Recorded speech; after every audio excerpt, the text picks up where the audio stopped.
Good morning class.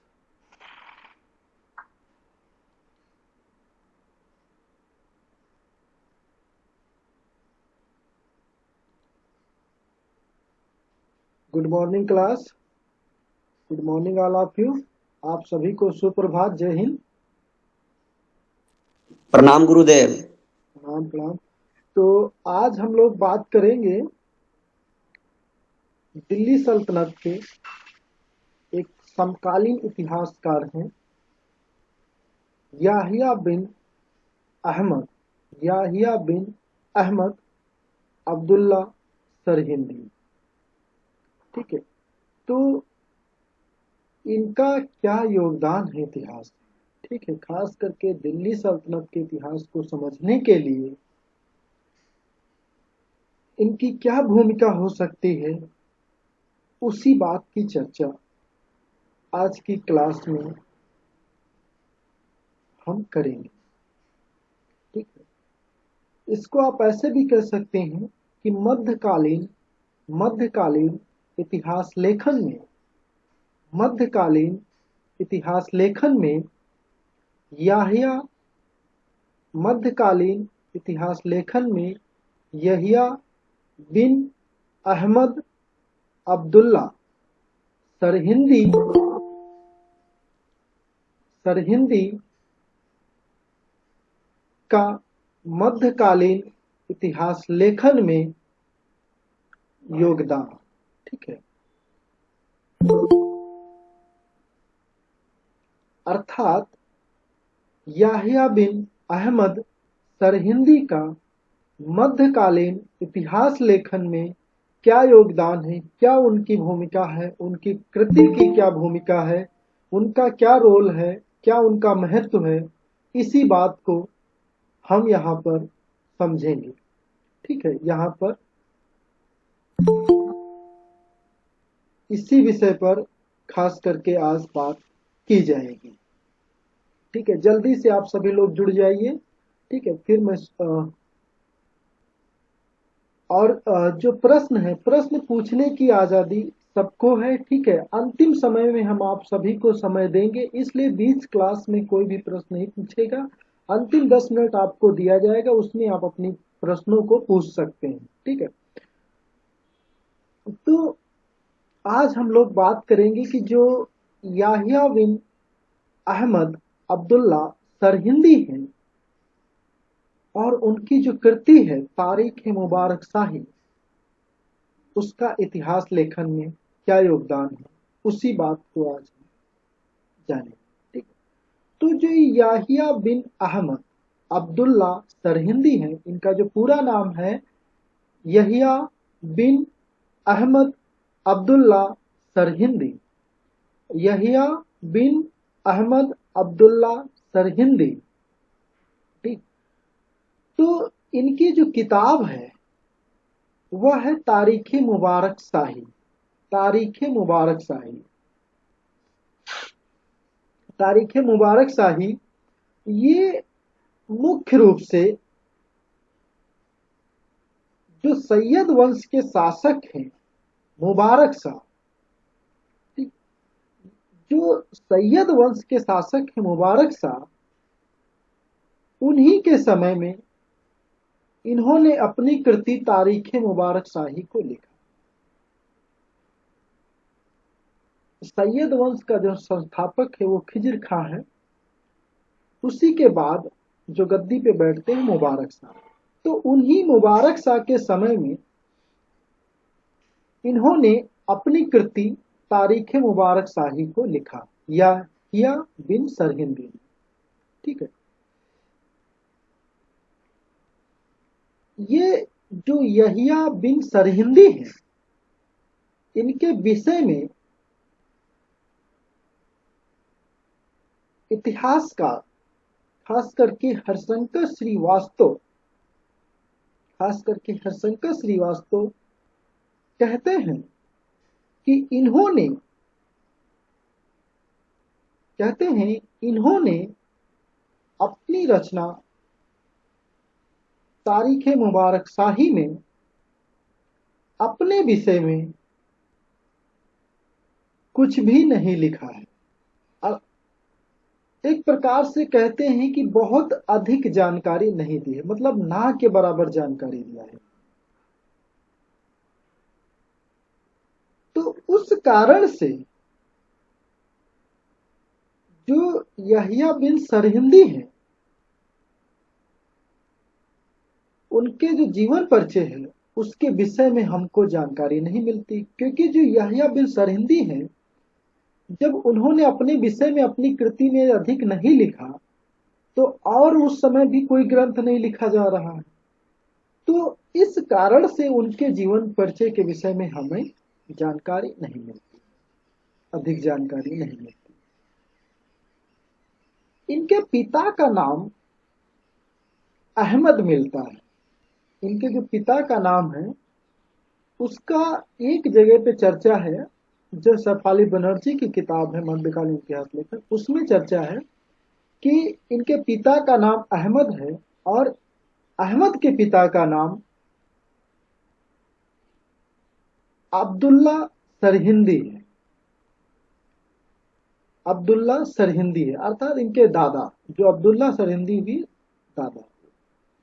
तो यही एक, बस यही संक्षिप्त जानकारी इनके जीवन परिचय से जुड़ी हुई मिलती। कब इनकी शिक्षा दीक्षा हुई, कब इनका जन्म हुआ, कब इनकी मृत्यु हुई, ठीक है, कब इन्होंने रचना अपनी मतलब किस सन में की, ये जो सारी बातें हैं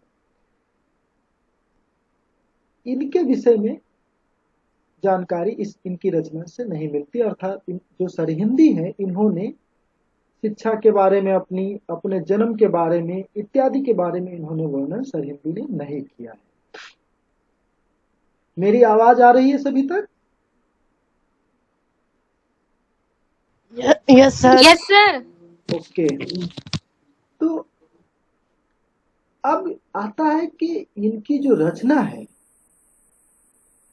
तारीख मुबारक शाही, यह क्यों पढ़ना जरूरी है और क्यों इतिहास के लिए महत्वपूर्ण है। तो एक इतिहासकार हैं जदुनाथ सरकार, एक इतिहासकार है जदुनाथ सरकार, जो बताते हैं कि तारीख मुबारक शाही अत्यंत ही महत्वपूर्ण ग्रंथ है। जो जदुनाथ सरकार है, JN सरकार, वो बताते हैं कि जो तारीख मुबारक शाही है वह अत्यंत ही महत्वपूर्ण ग्रंथ है, क्योंकि यह दिल्ली के एक विशेष राजवंश के वृतांत के लिए एकमात्र मौलिक स्रोत है। वे कहते हैं, जदुनाथ सरकार ये समझाने का प्रयास कर रहे हैं कि जो तारीख मुबारक शाही है वह इसलिए महत्वपूर्ण है क्योंकि दिल्ली सल्तनत का एक ऐसा राजवंश है, खास करके जो सैयद राजवंश है, उनके विषय में यदि जानकारी हासिल करना है तो यही एकमात्र प्रमाणिक एवं मौलिक स्रोत है। इसके सिवाय हमारे पास दूसरा ग्रंथ उपलब्ध नहीं है। तो इस कारण से जदुनाथ सरकार अहमद सरहिंदी की और उनकी रचना की प्रशंसा करते और इसके इंपॉर्टेंस को बताते। एक इतिहासकार और हैं जिन्हें आप KS लाल के नाम से जानते हैं। एक इतिहास और का है जिन्हें आप KS लाल के नाम से जानते हैं, अर्थात किशोरी शरण लाल, जिनका खलजी वंश के इतिहास पे बहुत बड़ा काम माना जाता है। ठीक है, हिस्ट्री ऑफ खलजी करके ऐसे उन्होंने लिखा, खलजी वंश का इतिहास उनकी किताब है, बहुत फेमस किताब है। तो किशोरी शरण लाल, उनकी बहुत फेमस किताब है खलजी वंश का इतिहास। तो वे बताते हैं कि यह जो तारीख मुबारक शाही है, किशोरी शरण लाल बताते हैं कि जो तारीख मुबारक शाही है यह उस समय का एकमात्र समकालीन महत्वपूर्ण स्रोत है। तो तो कहने का मतलब किशोरी शरण लाल भी इस ग्रंथ की प्रशंसा करते हैं, इस ग्रंथ की प्रशंसा करते हैं। और यह क्यों ग्रंथ महत्वपूर्ण हो सकता है, तो उस संदर्भ में एक बहुत ही महत्वपूर्ण बात आती है, तिथियों का विवरण। इससे पहले अहमद सरहिंदी, यहिया बिन सरहिंदी से पहले जब हम लोग निजामी, मिनहाजुस सिराज, अमीर खुसरो, जियाउद्दीन बर्नी, इसामी अफीक को जब पढ़ रहे थे तो हमने देखा, हम लोगों ने चर्चा किया कि उन लोगों ने जो तिथियां दी हैं वो बहुत ज्यादा सही ना लिख करके बहुत कम तिथियां दी हैं और बहुत त्रुटिपूर्ण तिथियां दी हैं। लेकिन जो सरहिंदी हैं इनके विषय में कहा जाता है कि इन्होंने जो तिथियां दी हैं वह बहुत ही प्रमाणिक हैं और सही सही इन्होंने तिथियां दी हैं। तो इस तिथियों के सही उल्लेख के कारण भी इनके ग्रंथ को बहुत ज्यादा महत्व दिया जाता है। कहते हैं कि ये जब किसी सुल्तान का वर्णन करते हैं, सरहिंदी, यहिया बिन सरहिंदी जब किसी सुल्तान का वर्णन करते हैं तो उसका राज्यारोहण कब हुआ, कितने दिन में हुआ, किस महीने में हुआ, किस तिथि को हुआ, इसका विधिवत चर्चाएं करते हैं। ठीक है, मतलब दिन महीने तक का वर्णन करते हैं। तो इस कारण से भी यह रचना महत्वपूर्ण है, तिथियों के उल्लेख के कारण। अब बात आती है कि ये जो रचना है सरहिंदी की, तारीख मुबारक शाही, यह किस उद्देश्य से लिखी गई। इसको जो सरहिंदी हैं, जो यहिया बिन सरहिंदी हैं, उन्होंने अपनी रचना तारीख मुबारक शाही को किस उद्देश्य से लिखा, इसके भी वे चर्चा जब रचना की भूमिका लिख रहे होते हैं तारीख मुबारक शाही तब वे करते हैं। ठीक है, जब रचना की भूमिका में बात कर रहे होते हैं तो वे बताते हैं कि किस उद्देश्य से हमने, अर्थात जो यहिया बिन सरहिंदी है वे कहते हैं कि हमने किस उद्देश्य से इस रचना को लिखा, इसकी भी वे चर्चा अपनी रचना की भूमिका में करते हैं जब तारीख मुबारक शाही की भूमिका को लिख रहे होते हैं यहिया बिन सरहिंदी। तो उसके उद्देश्य की चर्चा करते हैं। उद्देश्य में बताते हैं, उद्देश्य में बताते हैं कि मुझे सुल्तान से मिलने की इच्छा थी, मैं सुल्तान से मिलना चाह रहा था, मेरे पास इस समय तक कोई पद भी नहीं था। यहिया बिन सरहिंदी कहते हैं कि मेरी सुल्तान से मिलने की दिली इच्छा थी और मेरे पास कोई पद नहीं था, तो पद नहीं था और मुझे सुल्तान से मिलना था और मेरे पास सुल्तान को उपहार में, अर्थात पुरस्कार में भेंट करने के लिए कोई चीज नहीं थी या कुछ भी नहीं था मेरे पास सुल्तान को उपहार में भेंट करने के लिए। तो हमने सुल्तान की प्रशंसा के लिए उससे कैसे मिल सके, इन सब कारणों से एक ग्रंथ लिखा, वह है तारीख मुबारक शाही। तारीख मुबारक शाही। जब हम मोहम्मद बिन तुगलक के विषय में इससे पहले की क्लास में चर्चा कर रहे थे तो इब्न बतूता किताबुल रिहला, जो उत्तरी अफ्रीका का यात्री है मोरक्को का, इब्न बतूता, वो अपनी किताब किताबुल रिहला में लिखता है कि जो भी मोहम्मद बिन तुगलक से मिलने जाता था, जो भी मोहम्मद बिन तुगलक से मिलने जाता था तो वह कुछ न कुछ उपहार लेकर के सुल्तान के पास जरूर जाता था, क्योंकि ऐसा उस समय एक प्रकार से अनिवार्य था। और एक प्रकार से लोग जिनके पास कुछ भी नहीं होता था वे उधार लेकर के, पुरस्कार लेकर के सुल्तान के पास जाते थे। और फिर सुल्तान उनको उससे जो उपहार लेके जाते थे उससे ज्यादा रिप्लाई करता था, मतलब उससे ज्यादा जो उपहार लेकर के जाता था उसको सुल्तान दे देता था, और फिर वह व्यक्ति ला करके उपहार मतलब जो सुल्तान से मिलता था उसको जिससे उधार लिया होता उसके पास वापस कर देता था। तो ऐसे कहने का मतलब मोहम्मद बिन तुगलक के समय में था। तो उसी प्रकार से हो सकता है कि अ, मुबारक शाह के समय जरूरी नहीं रहा होगा कि इस तरीके से मतलब कोई उपहार लेके जाए और उपहार लेकर के जाए और उसे उसके एवज में उससे ज्यादा मिल जाए। ऐसा हो सकता ना रहा हो मुबारक शाह में, ये हो सकता है, कोई जरूरी नहीं, ठीक है। क्योंकि यदि उपहार लेकर के ज्यादा जाने से मिल जाता, यदि कोई उपहार लेकर के जाता और उससे ज्यादा मिल जाता तो मुबारक शाह शायद किताब ना लिख कर सॉरी ये यहिया बिन सरहिंदी किताब ना लिख करके वे उपहार लेकर के जाना ज्यादा बेहतर पसंद करते, ठीक है। तो इस तरीके से हो सकता है, ये मेरा अपना मतलब व्यू है, ठीक है, क्योंकि ये पढ़ने के बाद ऐसा लगता है, ठीक है। तो याहिया बिन सरहिंदी के पास अब कोई ऑप्शन नहीं था, तो उन्होंने सोचा कि आज भी आप सोच लीजिए, एक 2 मिनट के लिए आप कल्पना करिए कि यदि आपको वर्तमान समय में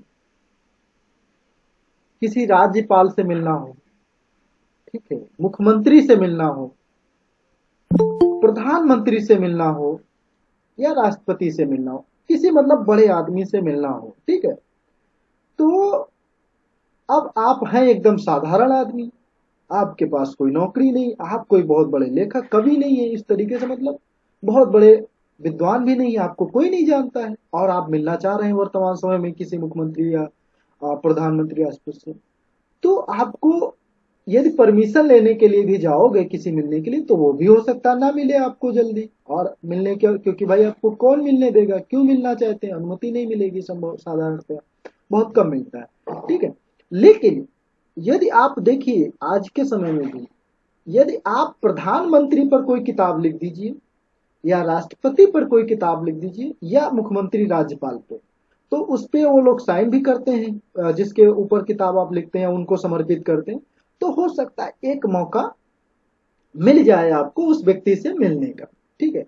क्योंकि कई बार ऐसा मतलब आप आधुनिक समय में जो किताब लिखते हैं जिसको समर्पित करते हैं उनके साथ आप देखते भी होंगे कि उनके साथ उनकी फोटो भी होती है जिसको वो किताब समर्पित करते हैं, ठीक। तो इस प्रकार का एक मतलब ऐसा मानना हो सकता है मुबारक शाह का कि मैं किताब लिखूं तो हो सकता है मुझसे सुल्तान से मिलने का मौका मिल जाए और मुझे कुछ पुरस्कार या उपहार भी मिल जाए थोड़ा सा, ठीक है, पद भी मिल जाए। तो ये लालसाएं हो सकती हैं सॉरी यहिया बिन सरहिंदी की मुबारक शाह से मिलने की, ठीक है, यहिया बिन सरहिंदी की मुबारक शाह से मिलने की।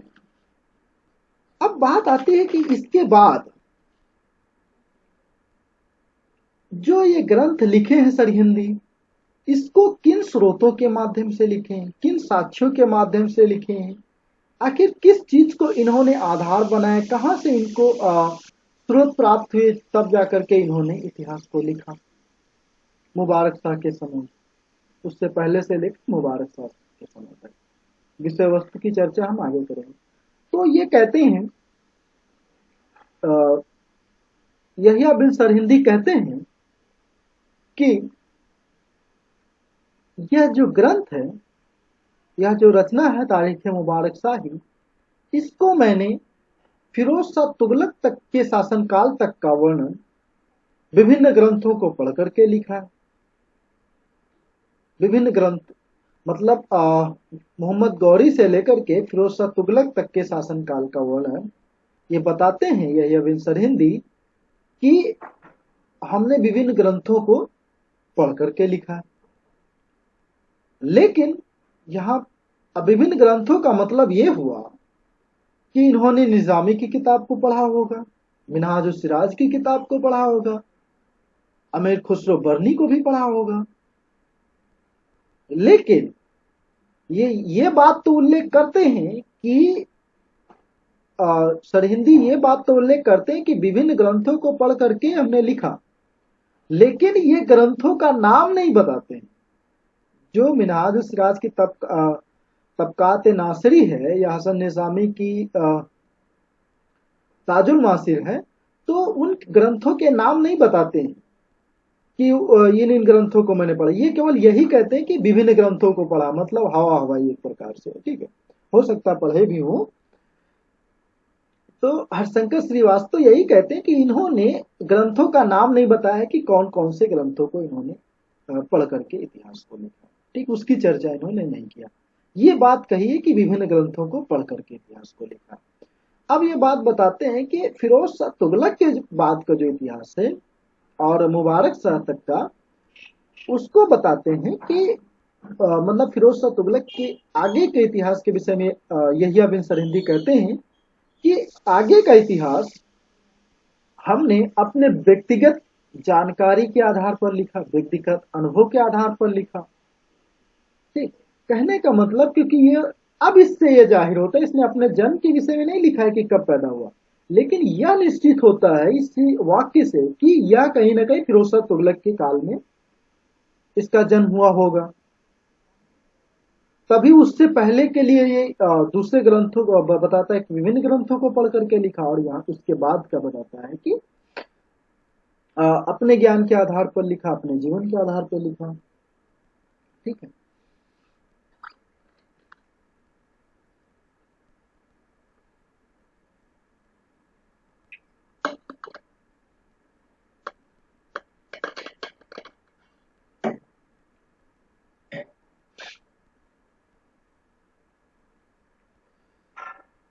रचना मैंने पहले ही बता दिया है कि ये जो तारीख मुबारक शाही, ये मुबारक शाह को समर्पित की है। मुबारक शाह का जो कार्यकाल है वो 1421 ईस्वी से लेके 1434 ईस्वी, ठीक है, खिजर खां के बाद गद्दी पे बैठते हैं। 1421 ईस्वी से लेके 1434 ईस्वी तक। अब ये जो रचना है, हमने उद्देश्य की बात कर लिया, इसकी उपयोगिता की बात कर लिया, अब इसकी क्या विषय वस्तु है, इसमें कहां से लेके कहां तक का इतिहास दिया गया है, कौन कौन से महत्वपूर्ण शासकों के विषय में चर्चा की गई है, तो अब उसकी बात करते हैं। तो ये अपने इतिहास को मोइनुद्दीन मोहम्मद बिन साम से शुरू करते हैं। मोइनुद्दीन मोहम्मद बिन साम, जिसे आप मोहम्मद गौरी के नाम से जानते हैं, जिसे आप इतिहास में मोहम्मद गौरी के नाम से जानते हैं, वहां से शुरू करते हैं और मुबारक शाह तक के, सैयद वंश के जो शासक है मुबारक शाह, वहां तक का इतिहास, अर्थात 1434 ईस्वी तक का इतिहास ये लिखते हैं।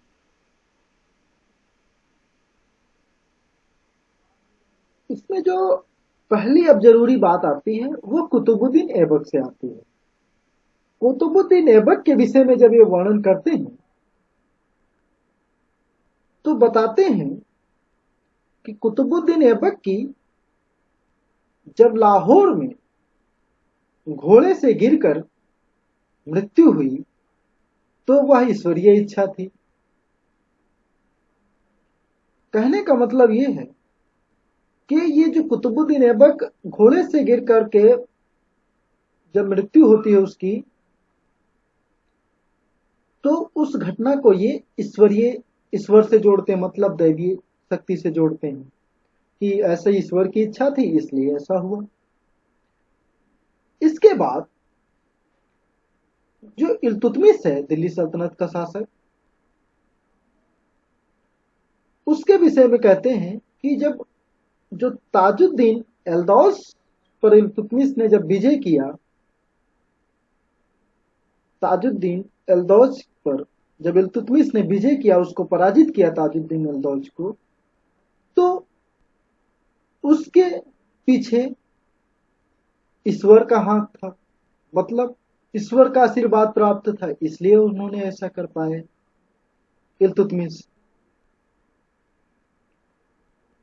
इसके बाद रजिया के विषय में जब बात करते हैं, जब रजिया के विषय में बात करते हैं तब थोड़ा महत्वपूर्ण चर्चा आती है रजिया के विषय में। रजिया के विषय में कहते हैं यहिया बिन सरहिंदी कि रजिया के राजत्व काल में, यहिया बिन सरहिंदी रजिया के विषय में लिखते हैं और बताते हैं कि रजिया के राजत्व काल में अर्थात शासन काल में जो याकूत की नियुक्ति हुई थी, उस कारण से उमरा लोग, जो अमीर लोग थे दरबार में, वे रजिया से ईर्ष्या करने लगे, मतलब नाराज हो गए, खफा हो गए। याकूत की नियुक्ति करना उमरा वर्ग को अच्छा नहीं लगा रजिया के काल में। आगे और लिखते हैं यहिया बिन सरहिंदी रजिया के विषय में, कहते हैं कि वह सिर पर बहुत ऊंची टोपी धारण करती थी और जो उसका शरीर था उस पर लबादा अर्थात कोट धारण करती थी, जिसको कूल्हा और काबा कहा गया। ठीक है, तो कूल्हा का मतलब टोपी, काबा का मतलब लबादा, जो एक प्रकार से पूरे से ऊपर से लेकर नीचे तक ओढ़ा जाता है। ठीक है, कोट एक प्रकार का। तो ये बताते हैं कि रजिया उसको धारण करती थी, पुरुषों के समान, या चोगा, चोगा तो हाँ चोगा भी कह सकते हैं, लेकिन चोगा दूसरे सेंस में प्रयोग हुआ है। हाँ ठीक है, तो पुरुषों के समान ये वस्त्र धारण करती थी जब दरबार में जाती थी, तो इस बात की वे चर्चा करते हैं। लेकिन ये यहाँ पर ये थोड़ा ध्यान देने वाली बात बताते हैं सरहिंदी, कहते हैं कि जब वो बाहर जाती थी, जब रजिया दरबार से या कहीं पर बाहर जाती थी तो बुर्का पहन करके जाती थी। ठीक है, बुर्का पहन करके जाती थी, इस बात को सरहिंदी लिखते हैं। लेकिन वो कहते हैं कि रजिया जब बाहर निकलती थी या कहीं पर, तो वह हाथी पर बैठ करके जाती थी। ठीक है, हाथी पर बैठ करके जाती थी। तो ये इन सब बातों की चर्चा सरहिंदी ने किया है अपनी किताब तारीख मुबारक शाही में। इसके बाद जलालुद्दीन खलजी आते हैं आपके, मतलब महत्वपूर्ण शासक, खलजी वंश के जो संस्थापक हैं जलालुद्दीन फिरोज खलजी। तो जो जलालुद्दीन खलजी हैं, इनके समय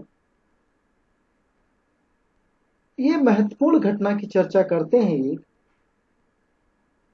जिसमें आपने एक नाम सुना होगा सीदी मौला, सीदी मौला, हथिया पायक। तो जो सीदी मौला है उसके विद्रोह की ये चर्चा करते हैं। सीदी मौला के विद्रोह की चर्चा विस्तार से करते हैं यहिया बिन सरहिंदी तारीख मुबारक शाही में। और मलिक छज्जू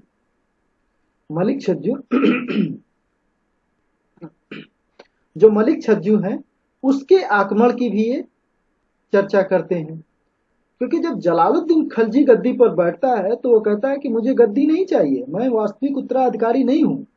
और मलिक छज्जू से कहता है कि आप ही आकर के गद्दी, जो कड़ा का शासक होता है, कड़ा इलाहाबाद के पास का इलाका है, कड़ा मानिकपुर एकदम पास का इलाका है, जहां पर अलाउद्दीन खलजी ने अपने चाचा जलालुद्दीन खलजी की हत्या की थी। ठीक है, तो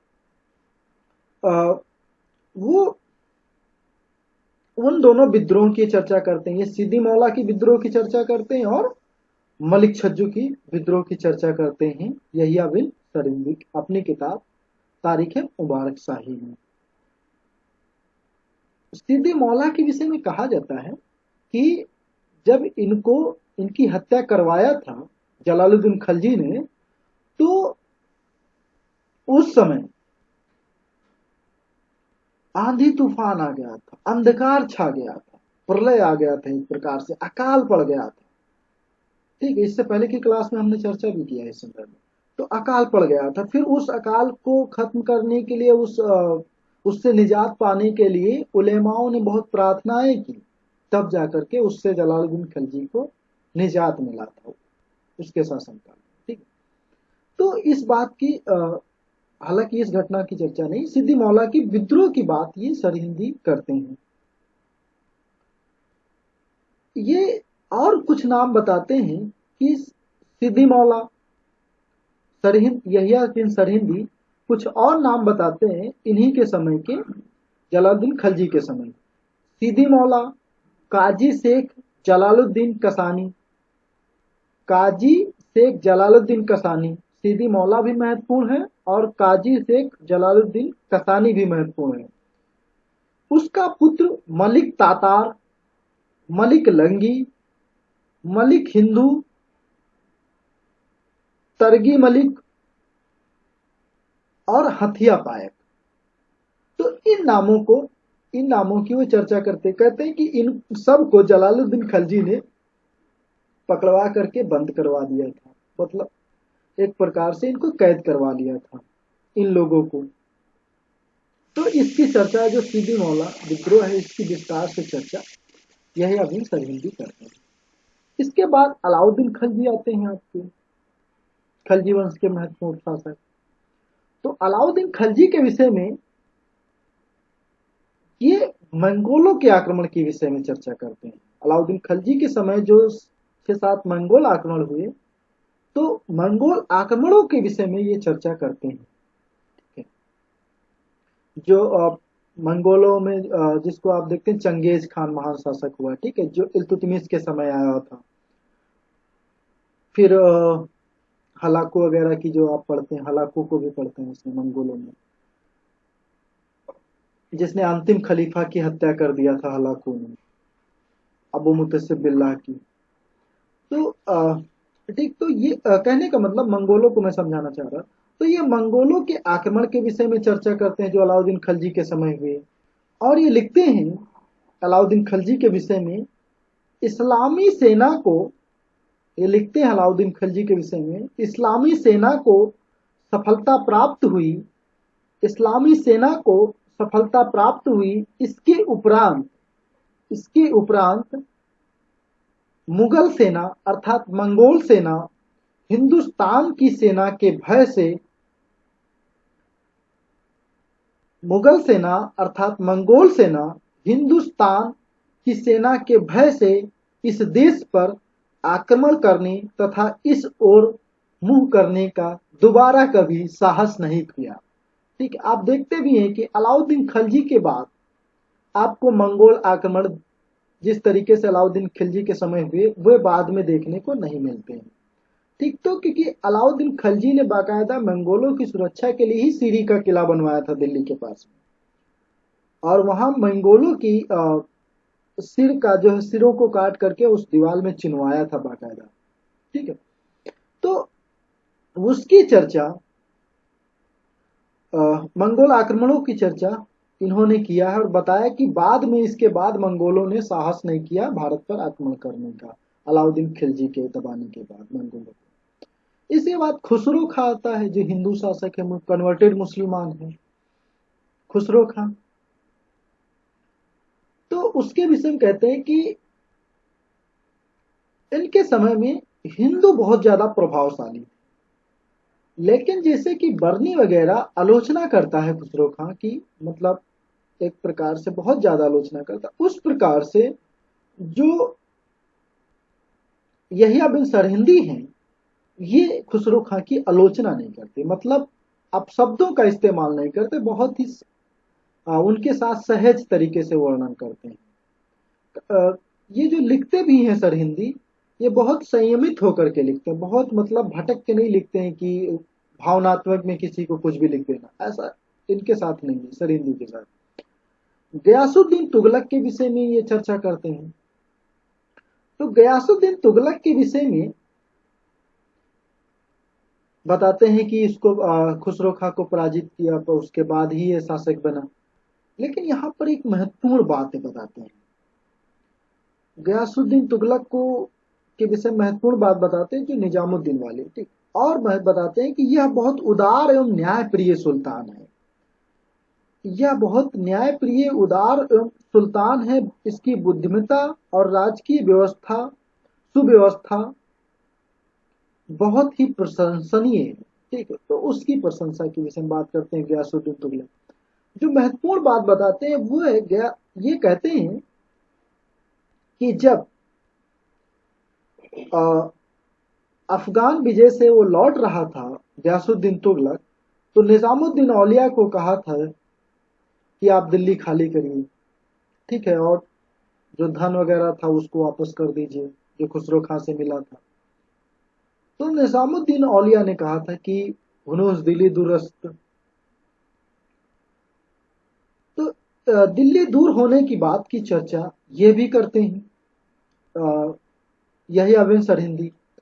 लेकिन ये इस चर्चा को जोड़ते कैसे हैं, ये कहते हैं कि जब गयासुद्दीन तुगलक ने निजामुद्दीन औलिया से ये बात कही, तो उसने निजामुद्दीन औलिया ने इनको अभिशाप दिया कि दिल्ली दूरस्थ, दिल्ली दूर है, और उसी कारण से फिर इनकी जो भवन में दब करके मृत्यु होती है। ठीक है, जो मोहम्मद बिन तुगलक बनवाता है, जिसका अहमद अयाज खां वास्तुकार है। तो ये बताते हैं कि जो उसमें मृत्यु दब करके होती है उसके पीछे का जो कारण है वो निजामुद्दीन औलिया है एक प्रकार से। तो ये निजामुद्दीन औलिया को इस प्रकार से दिखाते हैं गयासुद्दीन तुगलक के समय। ठीक है, इन्होंने लिखा भी है, मैं पढ़ के सुनाता हूँ। गयासुद्दीन तुगलक जब अफगानपुर से लौटा तो उसने कहा, शत्रु के सीने को कुचल कर शत्रु के सीने को कुचल कर सुरक्षित लौट आया हूं। शत्रु के सीने को कुचल कर सुरक्षित लौट आया हूं। अब यह बात निजामुद्दीन औलिया ने जब सुनी तो उन्होंने कहा, दिल्ली तुमसे दूर है। ठीक है, तो इस प्रकार की बात को इन्होंने कहा। तो एक प्रकार से जो गयासुद्दीन तुगलक की मृत्यु है वो ये निजामुद्दीन के औलिया के अभिशाप के द्वारा देखते हैं। ठीक है, यही बिन सरहिंदी। मोहम्मद बिन तुगलक इसके बाद जो गद्दी पर बैठता है, तो मोहम्मद बिन तुगलक, एक बात आप सभी ध्यान रखिए कि ये जो घटनाओं की चर्चा कर रहे हैं जो यहिया बिन सरेंदी मुबारक शाह के पहले की, ये अन्य इतिहासकारों से मिलती हैं, क्योंकि इन्होंने अन्य इतिहासकारों से इसी से जाहिर होता है कि जरूर उनको पढ़ा होगा। तभी इनकी घटनाएं देखो हूबहू मिलती हैं पिछले जो इससे इनसे पहले के इतिहासकार। तो मोहम्मद बिन तुगलक के ये राजधानी परिवर्तन के विषय में बात करते हैं, सिक्कों के विषय में बात करते हैं, मोहम्मद बिन तुगलक ने क्या टैक्स कैसे लगाया, किस प्रकार से टैक्स को वसूला, उस संदर्भ में भी बात करते हैं। तो राजधानी परिवर्तन के विषय में लिखते हैं यह बिन सरहिंदी की शाही आदेशा अनुसार समस्त नगरवासी तथा आसपास के लोग दौलताबाद रवाना कर दिए गए। तो कहते हैं कि मोहम्मद बिन तुगलक ने एक आदेश जारी किया जिसके नियमानुसार जो दिल्ली थे उसके आसपास के लोगों को और दिल्ली के लोगों को दौलताबाद स्थानांतरित कर दिया गया। उसके बाद दिल्ली जो नगर था वह इस प्रकार से रिक्त हो गया, वो एक प्रकार से रिक्त हो गया, वहां पर कोई नहीं बचा। उसके दरवाजे थे वो कुछ दिनों के लिए बंद हो गए। और तो और दिल्ली में कुत्ता और बिल्ली की आवाज तक के भी सुनाई नहीं देती। वो कहते हैं कि दिल्ली इस प्रकार से खाली हुआ कि कुत्ता और बिल्ली की आवाज भी आपको सुनाई एक प्रकार से नहीं देती, क्योंकि कोई भी दिल्ली में नहीं बचा था।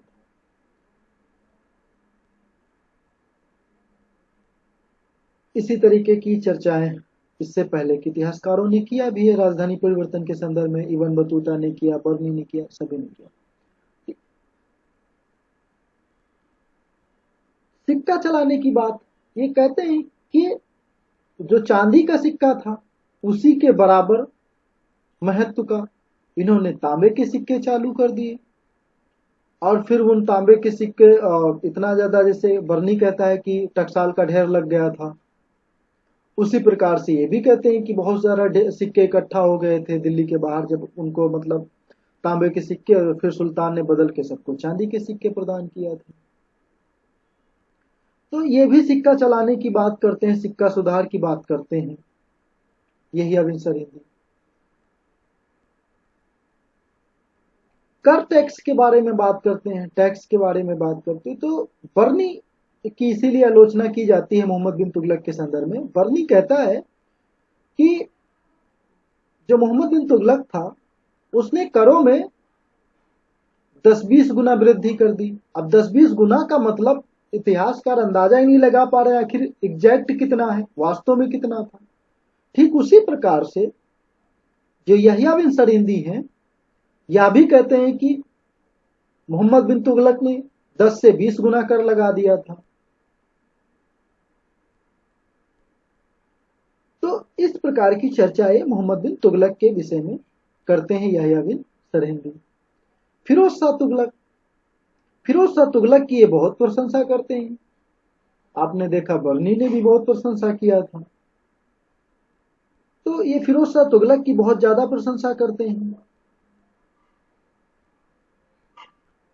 फिरोज शाह तुगलक की बहुत ज्यादा प्रशंसा करते हैं और इसको मोहम्मद जो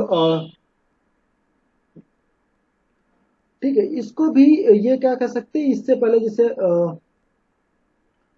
महमूद गजनबी, ठीक है, उससे जोड़ करके एक प्रकार से देखते हैं, मोहम्मद गौरी से जोड़ते हैं कि धर्म के लिए उसने काम किया फिरोज शाह तुगलक ने। तो ये फिरोज शाह तुगलक की बहुत ज्यादा प्रशंसा करते हैं। ये लिखते हैं फिरोज शाह तुगलक के विषय में कि जब ये फिरोज शाह तुगलक के विषय में लिखते हैं कि उस पवित्र तथा महान जब उस पवित्र तथा महान ईश्वर ने इस फरिश्तों इस फरिश्तों जैसे स्वभाव तथा मोहम्मद साहब, पैगंबर मोहम्मद साहब की बात है, ठीक है, ना कि महमूद गजनबी, ठीक है, माफ करिएगा। तो पैगंबर मोहम्मद साहब से जोड़ते हैं कि मोहम्मद साहब जैसे गुणों वाले, इतना ज्यादा बढ़ा चढ़ा के लिख रहे हैं, मोहम्मद साहब जैसे गुणों वाले सज्जन, दयालु एवं न्यायी सम्राट फिरोज शाह को राजत्व प्रदान किया। तो कहने का मतलब जब फिरोज शाह को राजत्व मिला, अर्थात फिरोज शाह ने जब गद्दी संभाली, तो क्रूरता, अत्याचार तथा आतंक का अंत हो गया। ठीक है, मतलब एक प्रकार से शांति सौहार्द का माहौल हो गया फिरोज शाह तुगलक के शासन बनने से। ये ऐसा सरहिंदी कहते हैं, मैं नहीं कह रहा हूं इस बात को। कई बार हमने ऐसा कहा, ठीक, तो वो कहने का मतलब हिस्टोरियन वैसा, वो कह रहा है उस समय का शासक, वो इतिहासकार कह रहा, मैं नहीं कह रहा हूं कुछ अपनी तरफ से। इस बात को आप सभी ध्यान रखिए। तो इस तरीके से ये इसकी प्रशंसा करते हैं फिरोज शाह की। तुगलक शाह द्वितीय के विषय में लिखते हैं इसके बाद, जो कि अपने व्यक्तिगत जीवन के आधार पर लिखते हैं। तैमूर आक्रमण के विषय में भी चर्चा करेंगे। तो जो तुगलक शाह के विषय में जब बात करते हैं तो कहते हैं कि वह एक अनुभव शून्य शासक था, मतलब ही बहुत ही अयोग्य शासक था। ऐसी चर्चा करते हैं तुगलक शाह के विषय में। तैमूर आक्रमण के विषय में चर्चा करते हैं। तैमूर आक्रमण के विषय में जब चर्चा करते हैं तो बताते हैं कि जब तैमूर ने आक्रमण किया और उसकी सेना जिस ओर से गुजरी, मतलब जिस तरफ भी बढ़ी, उस तरफ एक प्रकार से अकाल महामारी छा गई, बहुत ज्यादा नरसंहार हुआ, ठीक है, बहुत ज्यादा लोगों को मारा गया। एक प्रकार से बताते हैं कि दिल्ली है, वह 2 मास तक बड़ी ही अव्यवस्थित एवं शोचनीय दशा में पहुंच गई थी। मतलब दिल्ली 2 माह तक ये बताते हैं कि बहुत ही शोचनीय और गरीब, आर्थिक मतलब क्या कह सकते हैं, आर्थिक व्यवस्था खराब हो गई थी, एक शोचनीय दिशा में पहुंच गई थी, अवस्था में पहुंच गई थी दिल्ली। इस कहने का मतलब जो तैमूर का आक्रमण था उससे बहुत ज्यादा नुकसान हुआ हिंदुस्तान का और दिल्ली का। दिल्ली में बहुत बड़े पैमाने पर नशा, इस बात की चर्चा करते हैं। इसके बाद ये खिज्र खां के विषय में बात करते हैं। तो खिज्र खां के विषय में जब बात करते हैं तो खिज्र खां की भी ये बहुत ज्यादा प्रशंसा करते हैं। कहते हैं कि ये बहुत ज्यादा दानी, ठीक है, ये बहुत ज्यादा दानी और वीर, साहसी, सहनशील, दयालु, सत्यवादी तथा पवित्र जीवन व्यतीत करने वाला वास्तविक शासक खिज्र खां था। मतलब खिज्र खां की बहुत ज्यादा प्रशंसा करते हैं, उसके लिए दानी, वीर और दयालु, मतलब तरह तरह के सत्यवादी इत्यादि शब्दों का प्रयोग करते हैं खिज्र खां के लिए। मुबारक शाह की भी वो बहुत ज्यादा प्रशंसा करते हैं, क्योंकि मुबारक शाह को समर्पित करके इन्होंने ग्रंथ को लिखा ही। तो इस प्रकार से ये मुबारक शाह की भी बहुत प्रशंसा करते हैं। मुबारक शाह कितने दिन में शासक किया उसकी चर्चा करते हैं। बताते हैं 13 वर्ष 3 मास 16 दिन मुबारक शाह ने शासन किया। उसके समय जो विद्रोह हुए उसकी भी ये चर्चा करते हैं मुबारक शाह के संदर्भ में, मुबारक शाह के विषय में। मुबारक शाह सैयद का खोखर नेता, जसरत मालवा के शासक एवं पूर्व में जौनपुर की सरकी शासकों के साथ उसके जो युद्ध हुए उनके वर्णनों के विषय में ये यहिया बिन लिखते हैं। ये जो ग्रंथ, और ये जब कोई भी घटना समाप्त करते हैं, मतलब किसी भी घटना का वर्णन करने के बाद जब समाप्त करते हैं और आगे इनको नहीं लिखना है सरहिंदी को, तो ये कहते हैं कि आगे अल्लाह जाने, आगे अल्लाह जाने, अथवा अल्लाह ही जानता है, अथवा अल्लाह ही सही जानता है। मतलब जो भी आगे की बात है, आगे जिस चर्चा को ये नहीं करना चाहते, आगे किसी घटना के आगे अगर ये वर्णन नहीं करना चाहते हैं विस्तार से, तो इसके विषय में लिख देते हैं कि आगे अल्लाह ही जाने, अल्लाह ही मालिक है। तो ये, और आपने देखा जैसे कुतुबुद्दीन ऐबक के विषय में, इल्तुतमिश के विषय में इस वर्ष से जोड़ करके देखना, तो इनका जो इतिहास भी वो बताया जाता है कि इस्लामिक दृष्टिकोण से इन्होंने इतिहास को लिखा, क्योंकि हर एक चीज को इस्लाम से जोड़ करके दिखाने का प्रयास करते हैं। अब और जो इनका इतिहास है, तो ये जो मुबारक शाह की जो बहुत ज्यादा जैसे खिज्र खां की प्रशंसा करते हैं मुबारक शाह की, तो ये जो प्रशंसा अतिशयोक्तिपूर्ण कर देते हैं, तो ये इनके इतिहास की कमी भी मानते हैं इतिहास का। दूसरा, ये जब घटनाओं का वर्णन करते हैं तो वर्णनात्मक करते हैं, वो घटना किस कारण से हुई, क्यों मारा गया किसी को, क्यों युद्ध हुआ, उसके कारणों पर चर्चा नहीं करते हैं ये। ठीक, तो इनकी रचना की ये कमी भी मानी जाती है। और ये अपनी जो रचना ये लिख रहे हैं तारीख मुबारक शाही यहिया बिन सरहिंदी, इसमें ये सामाजिक, तत्कालीन सामाजिक, आर्थिक, सांस्कृतिक चीजों के विषय में नहीं लिखते हैं, केवल राजनीतिक बातों को चर्चा करते हैं। तो इसलिए जो इनका इतिहास है उसको राजनीतिक इतिहास बताया जाता है, राजनीतिक इतिहास बताया जाता है। लेकिन फिर भी इनका इतिहास महत्वपूर्ण है। महत्वपूर्ण क्यों है? क्योंकि इस टाइम पीरियड का, खास करके 1380 से लेकर के 1434 तक का जो इतिहास है वह और किसी ग्रंथ में नहीं है। जो समकालीन उस समय का इतिहास है वह ये खास करके सैयद वंश का जो इतिहास है वो इन्हीं की किताब में मिल रहा है। तो इस वजह से अब और कोई स्रोत भी नहीं है आपको उस काल के इतिहास को जानने का, तो भी यह ग्रंथ महत्वपूर्ण है। और क्या है कि जो इसके बाद के इतिहासकार हैं, जिसमें से फरिश्ता है जो अपनी ग्रंथ तारीख फिरोस्ता को लिखता है, वह भी इनके ग्रंथ से हूबहू उतार देता है। मतलब यहिया बिन सरहिंदी के ग्रंथ से हूबहू चीजों को उतारता है जो इससे पहले का इतिहास है। इसके बाद जो निजामुद्दीन अहमद है जो तबकाते नासरी लिखते हैं, वह भी इनसे बहुत ज्यादा नकल करते हैं, इनके शब्दों को जैसा का तैसा लिख देते हैं। मतलब इन्हीं के शब्दों को वो अपनी रचनाओं में प्रयोग करते हैं निजामुद्दीन अहमद। और जो अब्दुल कादिर बदानी है जिसने मुंतखबुल तवारिख लिखा, तो वह भी इनके ग्रंथ का बहुत ज्यादा सहारा लिखता है, और भी इतिहास का। तो इस वजह से भी इनका ग्रंथ महत्वपूर्ण है। तो इन सारे कारणों से पता चलता है कि